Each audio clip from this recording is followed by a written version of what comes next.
उर्दू का हम यहाँ तक पहुंचे थे। एनसीएफ नेशनल, इसका जो एनसीएफ है, तो एनसीएफ का फुल फॉर्म क्या है?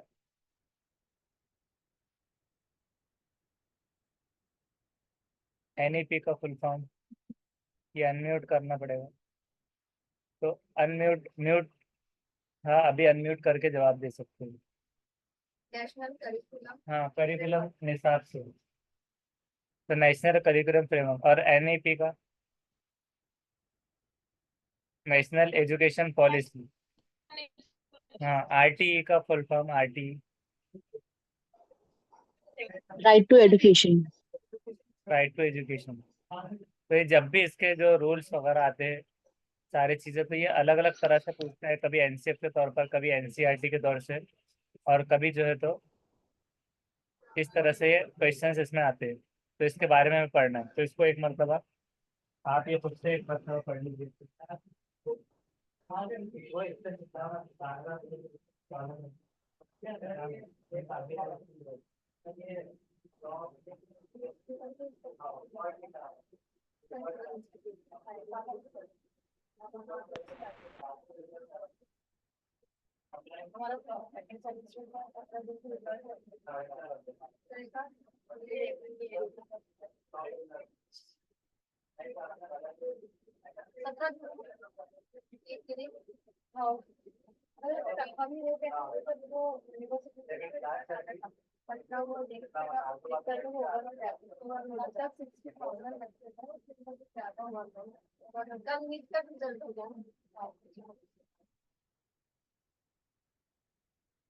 तो यहाँ पर देखिए, यहाँ पर इल्म को बच्चों की स्कूल से बाहर की ज़िंदगी से जोड़ना क्या कहलाता है? कि जो नॉलेज है, तो नॉलेज चिल्ड्रन की जो है तो लाइफ आउटसाइड द स्कूल, तो स्कूल की आउटसाइड की लाइफ से जोड़ना, ये एक होता है इसमें।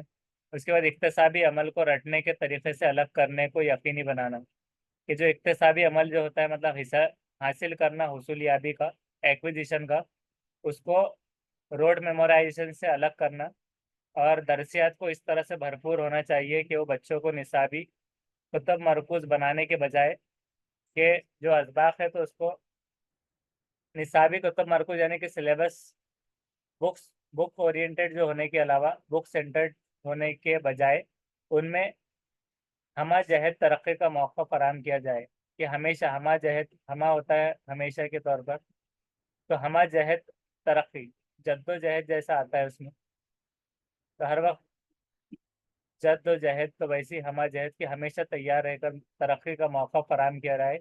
और उसके बाद है कौमी दरसियात का खाका 2005, जिसको एनसीएफ जो है नेशनल करिकुलम फ्रेमवर्क, उसको अगर हम उर्दू में कहेंगे तो नेशनल से कौमी, और दरसियात जो निसाब या दरसियात करिकुलम से सिलेबस निसाब से, दरसियात का खाका तो फ्रेमवर्क खाका, ये हो गया। तो उर्दू में आप उसको इस तरह से बोल सकते हैं, 2005 का ख्याल ये है, मतलब उनका मानना है कि बच्चे अपने इल्म की तश्कील खुद करते हैं। कि बच्चे क्या करते हैं, नॉलेज को खुद से कंस्ट्रक्ट करते हैं। ये तभी हकीकत बन सकता है जब हम बच्चों को मादरी जुबान में इजहार और तफक्कुर, मतलब फिक्र करने की आज़ादी दें।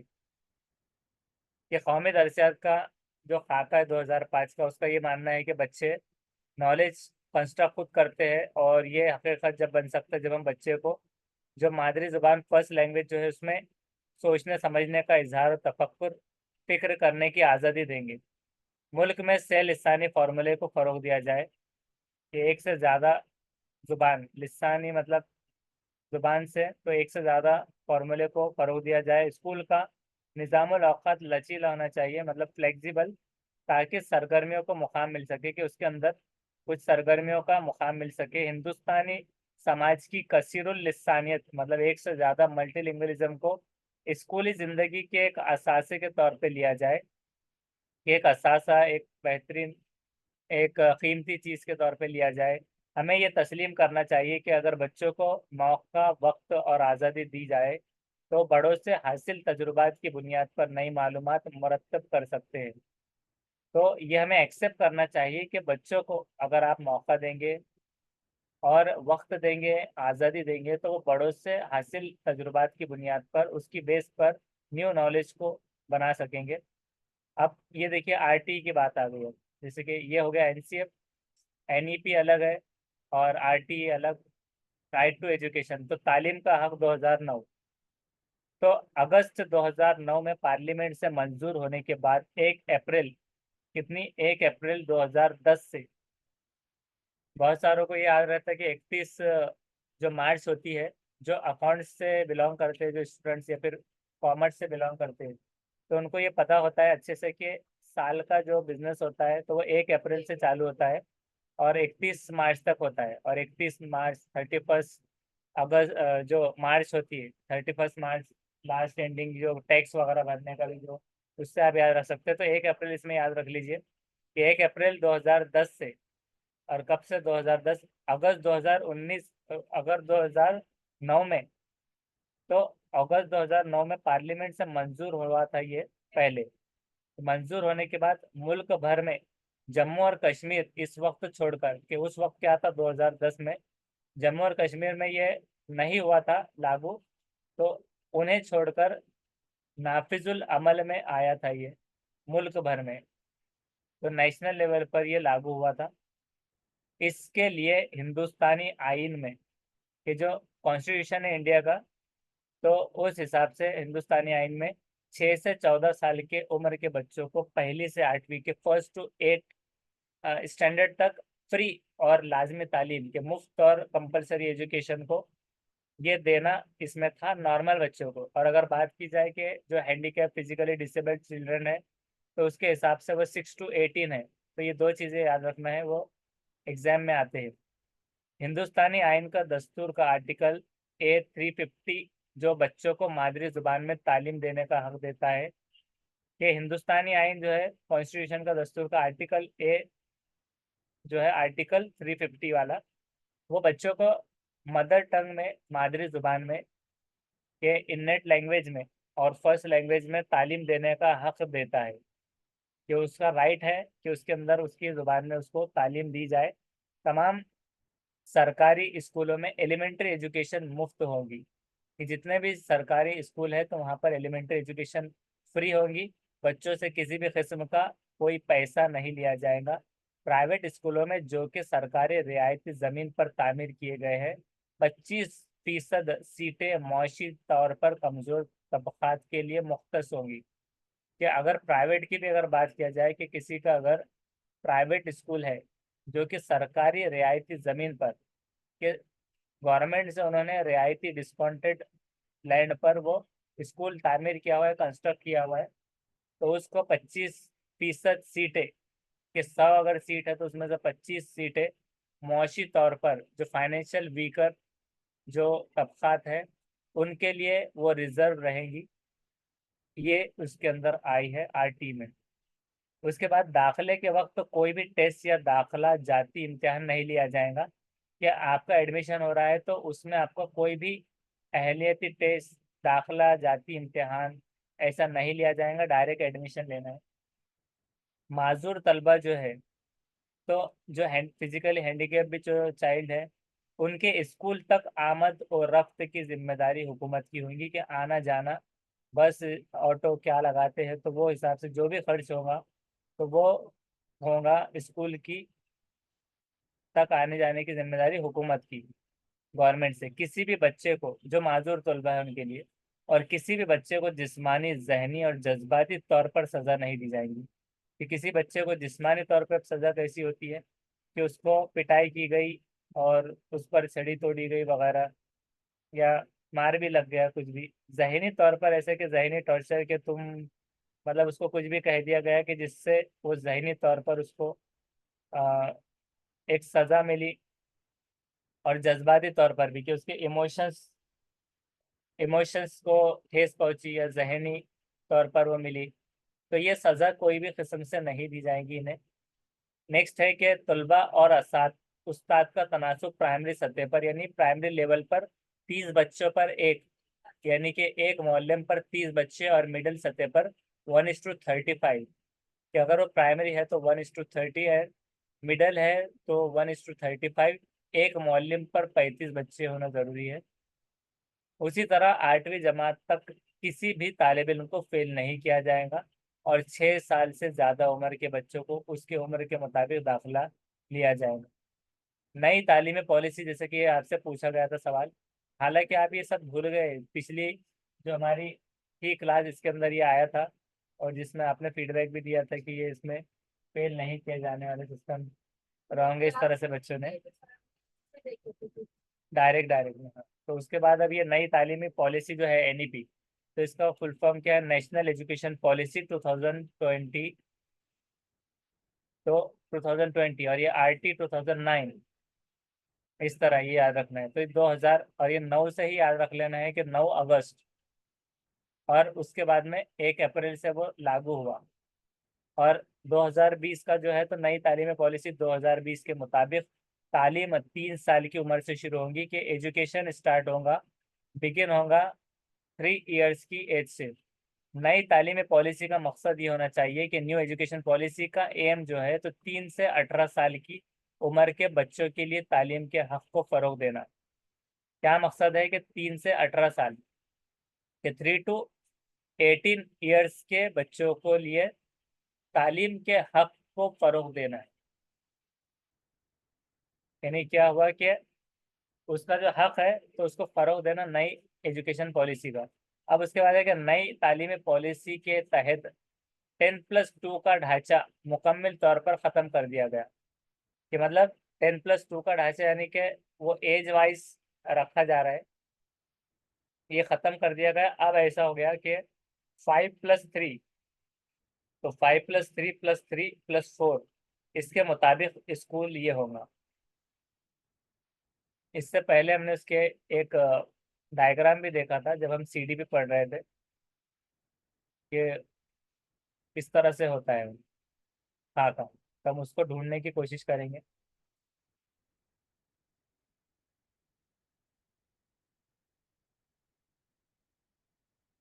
बहुत सारों को जो 5+2 वाला नहीं मिला है।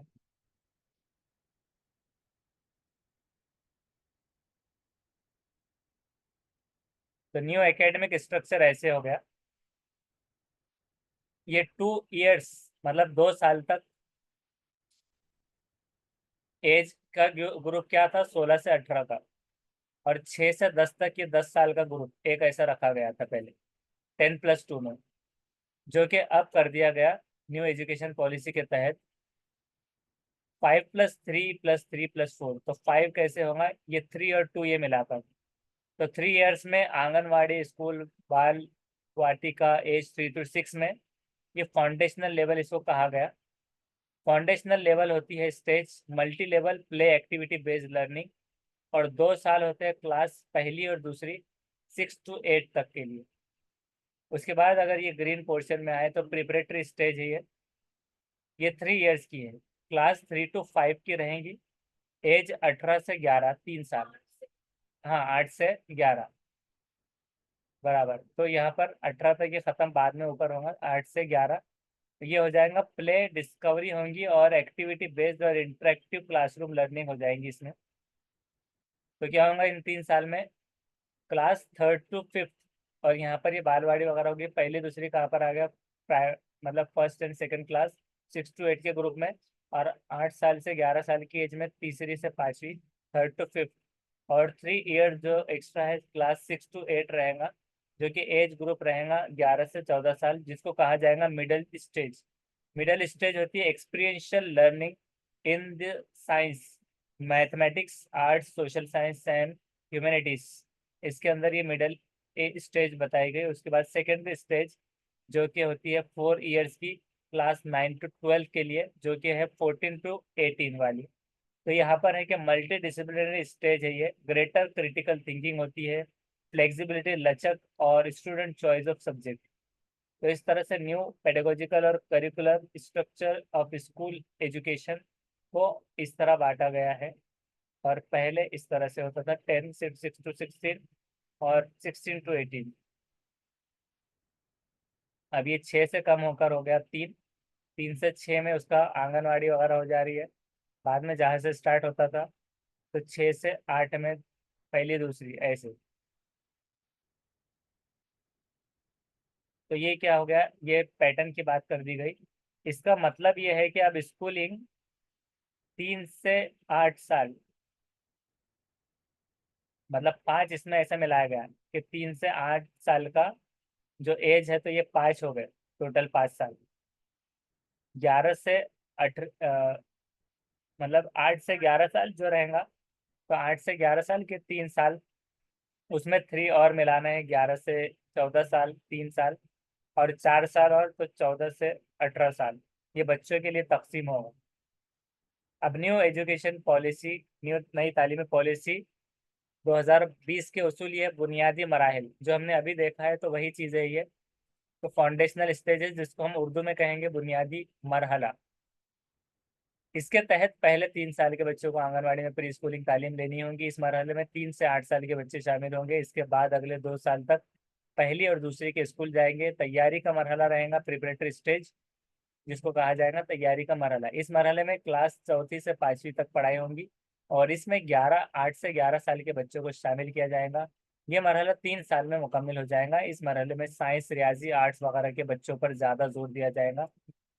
दरमियानी मरहला या मिडिल स्टेज, इस मरहले में 6 क्लास से 8 क्लास तक की पढ़ाई होंगी, जिसमें 11 से 14 साल के उम्र के बच्चे शामिल होंगे। और इस मरहले में बच्चों के लिए खास, यानी कि स्किल डेवलपमेंट कोर्सेज भी शुरू किया जाए। सेकेंडरी मरहला, जिसको कहा जाएगा 4 साल, इस मरहले में क्लास 9 से क्लास 12वीं तक, 9 to 12 की पढ़ाई होगी, जिसमें 14 से 18 तक के साल के बच्चों को शामिल किया जाएगा। और ये मरहला 4 साल का होगा। इस मरहले में बच्चों को अपने मजमून के इंतखाब की आज़ादी होगी।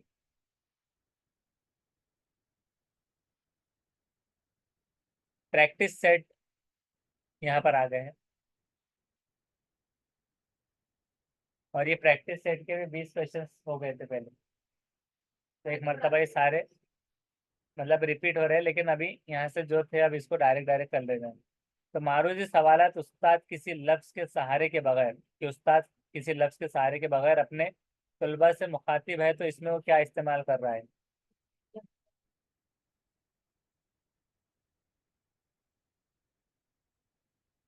20 तक ही पहले हो गए थे, लेकिन इसको एक मरतबा फिर से लिए जा रहे हैं। तो अभी आप अनम्यूट करके जवाब दे सकते हैं। तो वो क्या इस्तेमाल कर सकता है, तो जवाब आपके सामने वैसे, गैर लफ्जी तरसीब, सहारे के बगैर। दूसरा है कि चौथी जमात का एक उस्ताद ये देखता है कि कुछ तलबा चार्ट, फ्लैश कार्ड और स्मार्ट बोर्ड वगैरह के जरिए बांध के नए तसव्वुरात को सीखते हैं, और इनकी आमोजिश को अंदाज़ा क्या कहलाता है। तो देख रहा है उस्ताद, ये देख रहा है कि कुछ तलबा चार्ट, फ्लैश कार्ड और स्मार्ट बोर्ड के जरिए तसव्वुरात को सीख रहे हैं, तो मतलब वो देख रहे हैं यहाँ पर बोर्ड वगैरह की तरफ। तो इस हिसाब से बसरी हो जाएगा। इब्तदाई सतह पर जुबान के तदरीसी आमोजिशी अमल में सबसे ज़्यादा अहम क्या है।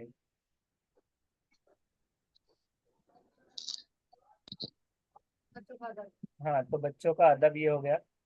जुबान की क्लास में तलबा अगर ग्रुप में काम कर रहे हैं, तो उन्हें क्या नहीं करना चाहिए।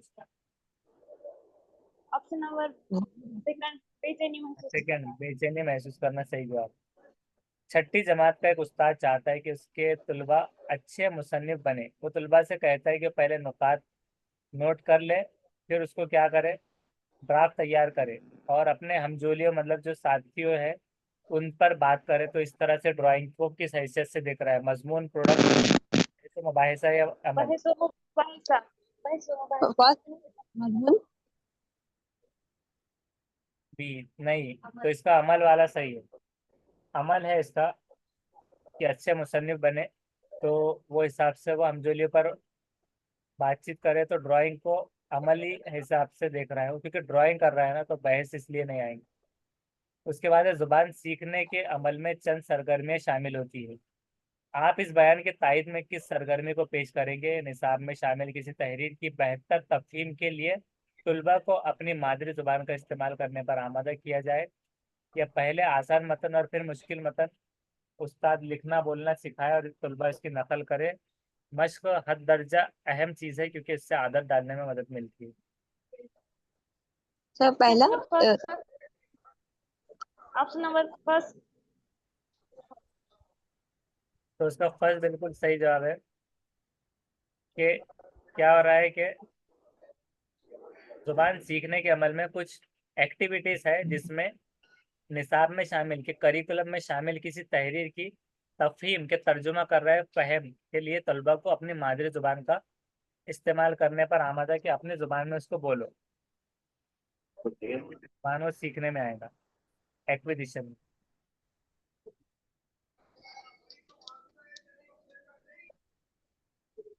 सर सवाल नंबर 5 एक बार समझाइए। सवाल एक मरतबा फिर देख लीजिए।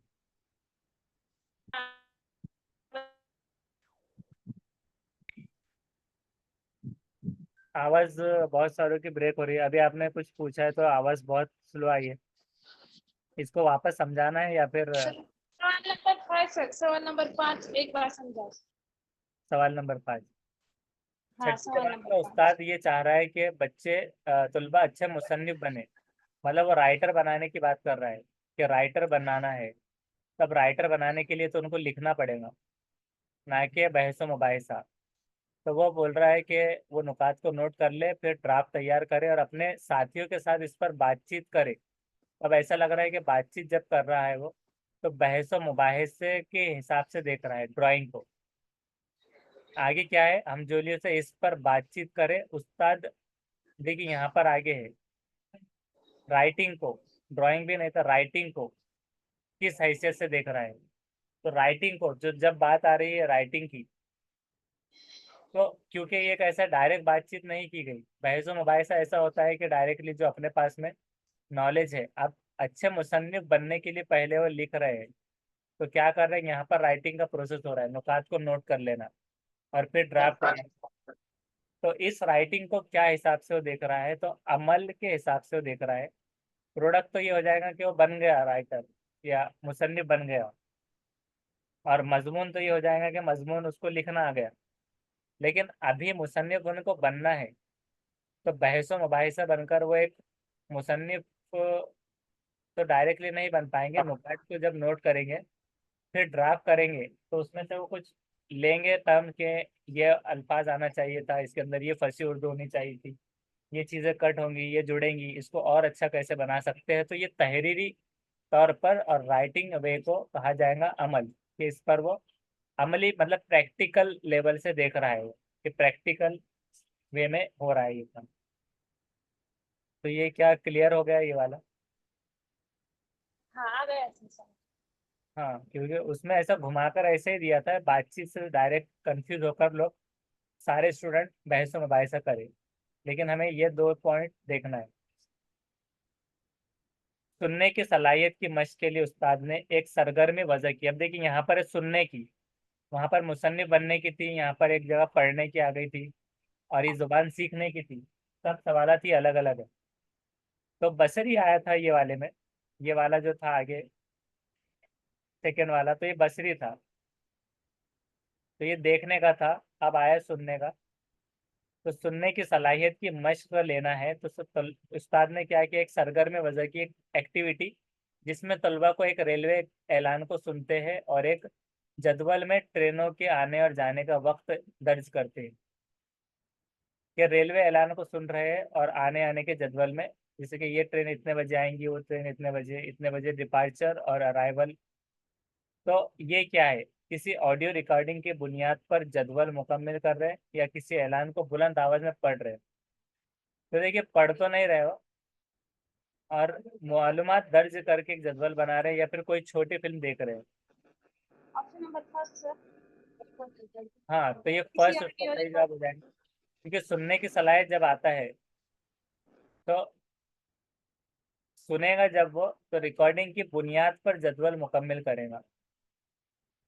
और यहाँ पर ये कंफ्यूजन के लिए ये आया था कि अगर हमारे पास जवाब नहीं होता तो यहाँ कंफ्यूज हो सकता था।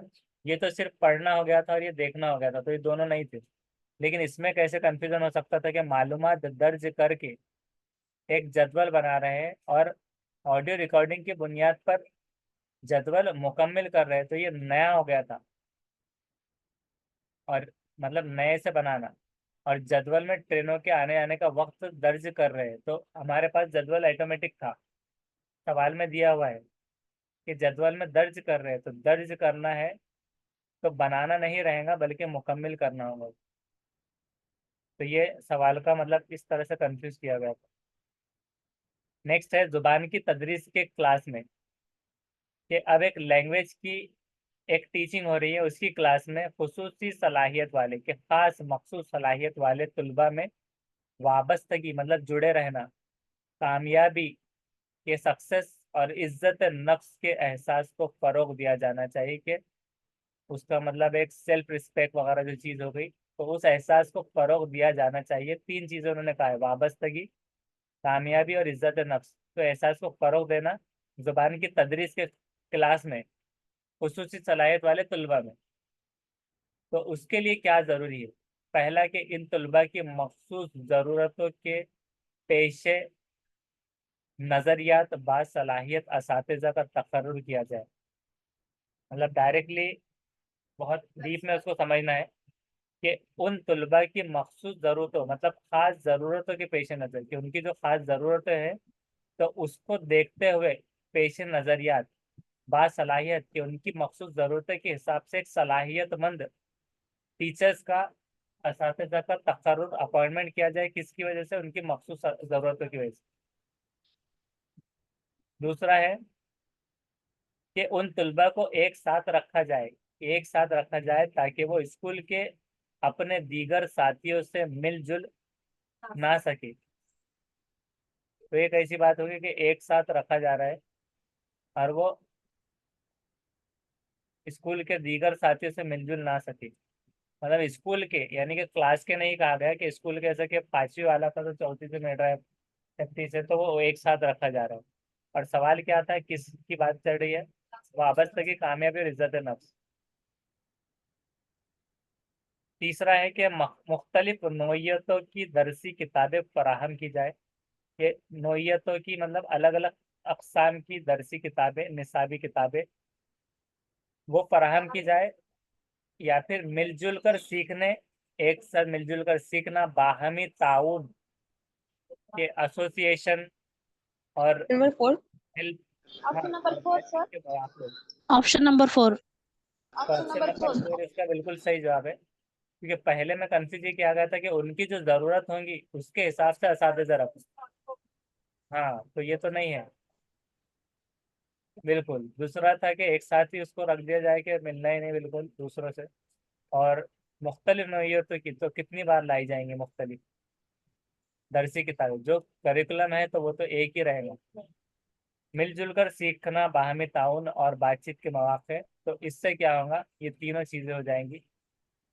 खुसूसी सलाहियत वाले बच्चों में वाबस्तगी, कामयाबी और इज्जत नफ्स को फरोग दिया जाएगा। क्वेश्चन नंबर 9 पे चलते हैं। हालांकि पिछले क्लास में हो गया था लेकिन एकदम ब्लैंक हो गए सारे। जुबान सिखाने की रिवायती क्लास के ट्रेडिशनल मेथड जो होता है जुबान सिखाने का, उस्ताद मरकूज क्लास होती है, यानी कि टीचर सेंटर्ड क्लास होती है। जबकि मौजूदा ज़माने की क्लास के, आजकल की जो क्लास है तो तालिब इल्म के चाइल्ड सेंटर्ड होती है। तो रिवायती क्लास की एक खुसूसियत क्या है, कि ट्रेडिशनल क्लास की क्या खुसूसियत है? पहला है कि तलबा जुबान सीखने की खुसूसी तौर पर तैयार सरगर्मियों में शिरकत करते हैं या उन्हें अंजाम देते हैं, जबकि उस्ताद उन सरगर्मियों में मदद देता है। लंबा सवाल था, मतलब ऑप्शन था। सवाल पहले फिर से समझ लेना है कि जुबान सिखाने की रिवायती क्लास जो पुरानी होती थी तो टीचर सेंटर्ड थी, और अब तलबा मरकूज है। और पूछा क्या जा रहा है कि रिवायती क्लास की एक खुसूसियत, कि पुरानी वाली हमें बताना है। तो पहला है कि तलबा जुबान सीखने की खुसूसियत, खुसूसी तौर पर, क्या है सवाल का ऑप्शन, कि तलबा स्टूडेंट जो है वो जुबान सीखने के खुसूसी तौर पर, कि लैंग्वेज लर्न करने की खास तौर पर तैयार सरगर्मियों में शिरकत करते हैं। जो ऐसी सरगर्मियाँ या ऐसी एक्टिविटीज जो खास तौर पर तैयार की गई हो, तो उसमें वो पार्टिसिपेट करते हैं या उन्हें अंजाम देते हैं, या फिर उसको मतलब उसके प्रैक्टिकल में लाते हैं, जबकि उस्ताद उन सरगर्मियों में मदद करता है। और उस्ताद क्या करता है, इस सरगर्मियों में मदद कर रहा होता है। एक ये बात हो गई। तो पुरानी कौन सी है वो बताना। दूसरा है कि उस्ताद लफ्जों को बोलकर और पढ़कर सीखता है और तुलबा उसकी नकल करते, तो सिखाता भी हो सकता है, तो सिखाता है, तुलबा उसकी नकल करते हैं। और दूसरा जीम हो गया कि उस्ताद दर्स देता है और इस बात को यकीन बनाता है कि तुलबा को उनकी कारकर्दगी, मतलब उनका जो परफॉर्मेंस है उसके बारे में वक्फे वक्फे से बाखबर रखा जाए। और चौथा यह है कि तुलबा क्लास के बाहर अपने तौर पर पढ़ लेते हैं और वक्फे वक्फे से तहरीरी इम्तिहान देते हैं। तो कौन सा होगा पुराना ऑप्शन रिवायती? नंबर सर, कौन सा option number option number 3। Option number 3। 3? उस्ताद दर्ज देता है, बात को यकीन बनाता है। और कोई जवाब?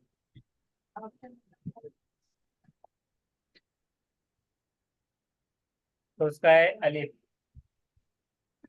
जवाब। ये वाला निगेटिव नहीं था, पॉजिटिव था कि सिर्फ दर्ज नहीं दे रहा हो और यकीन भी बना रहा है कि उनको कारकर्दगी के बारे में वक्फे वक्फे से बाखबर रखा जाए, यानी कि दर्स देते देते वो चीज़ें, मतलब समझाते भी जा रहे हैं, एक्सप्लेनेशन वगैरह, वो चीज़ हो गई हो बाखबर रखा जाए। तो ये एहतियात कर रहा है, मतलब पुराना मेथड नहीं कि सिर्फ पढ़ाते जा रहे हैं। हाँ, आप ये जवाब दे सकते थे कि नकल यहाँ पर दिख रहा है कि तुलबा नकल कर रहे हैं, लेकिन ये एक्टिविटी में है कि लफ्ज़ों को बोलकर और पढ़कर सिखाता है और तुलबा उसकी नकल करते हैं, तो ये चीज़ आती है उसमें।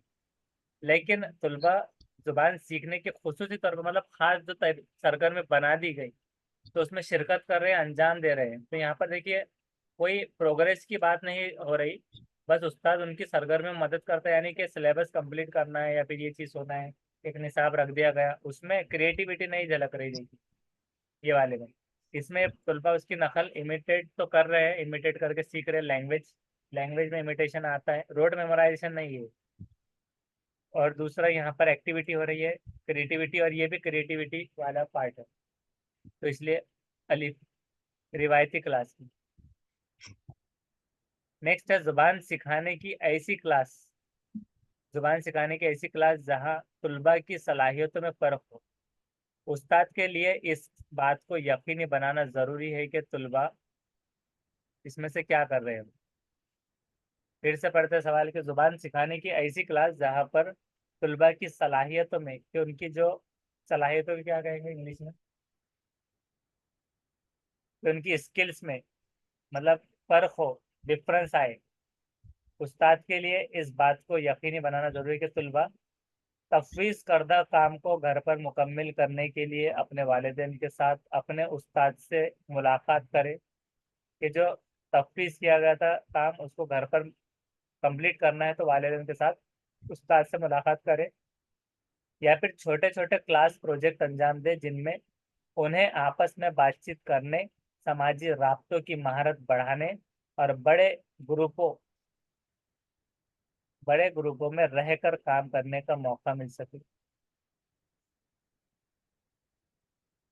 या फिर तीसरा है कि अपने नंबर बढ़ाने और दीगर तुलबा के बराबर आने के लिए स्कूल के बाद होने वाले खुसूसी क्लासों में शरीक है, जो एक्स्ट्रा क्लासेस होती हैं।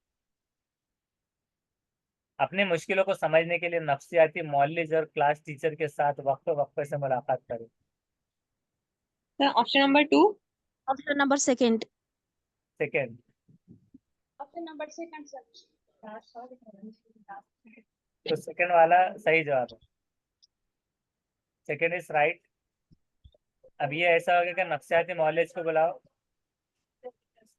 हाँ क्लास, नहीं ये वाला नफ्सियाती मौलिज भी आ गया कि इलाज करा के आओ, तो उसमें बच्चे में प्रॉब्लम नहीं है। बाद में है कि वालिदैन के साथ आओ, और इसमें था कि नंबर बढ़ाने के लिए एक्स्ट्रा क्लासेस में। लेकिन जहाँ पर फर्क हो स्किल के लिए, ये चीज़ है कि सलाहियतों में, कि प्रोजेक्ट अंजाम दे, उन्हें आपस में बातचीत करने, इसमें सारी चीज़ें रख दी गई, छोटे छोटे क्लास प्रोजेक्ट अंजाम दे, फिर बातचीत करने, समाजी राब्ते आ गए यहाँ पर, उसकी महारत भी बढ़ा रहे हैं, बड़े ग्रुपों में रहकर भी काम करने का मौका मिल रहा है।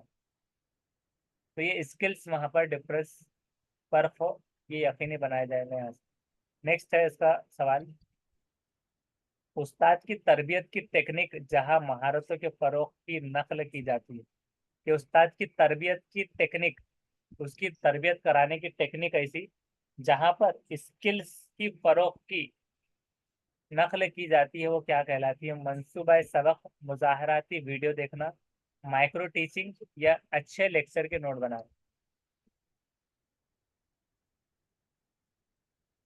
ऑनलाइन से कोई जवाब? 1 मिनट रह गया बस। Option number first, sir. मंसूबा सबक। और उसके सर अलावा दूसरे नंबर कौन नहीं, सा? Micro teaching, sorry sir, micro teaching. तो जी, Option number 3. थर्ड वाला बिल्कुल सही है, माइक्रो टीचिंग वाला। कि उस्ताद की तरबियत की टेक्निक महारतों के फरोग की नकल की जाती है, माइक्रो टीचिंग ये कहलाएगा। नेक्स्ट है, क्लासरूम में तलफ्फुज के दायरे में सिखाई जाने वाली जुबान के इस्तेमाल को टेक्नोलॉजी के जरिए फरोग दिया जा सकता है। यानी क्लासरूम में जो तलफ्फुज, प्रोनाउंसिएशन के दायरे में जो सिखाई जा रही है जुबान, उसके इस्तेमाल को टेक्नोलॉजी के जरिए भी फरोग दिया जा सकता है। इस ताल्लुक से दर्ज झैल में से कौन सी मिसाल अच्छी नहीं है की बात की जा रही है? कि किसी नशरिए के रिकॉर्ड करके सुनना, सफेद बोर्ड का इस्तेमाल, रोल प्ले, पावर पॉइंट, मुजाहरे के दौरान बयान करने का अमल।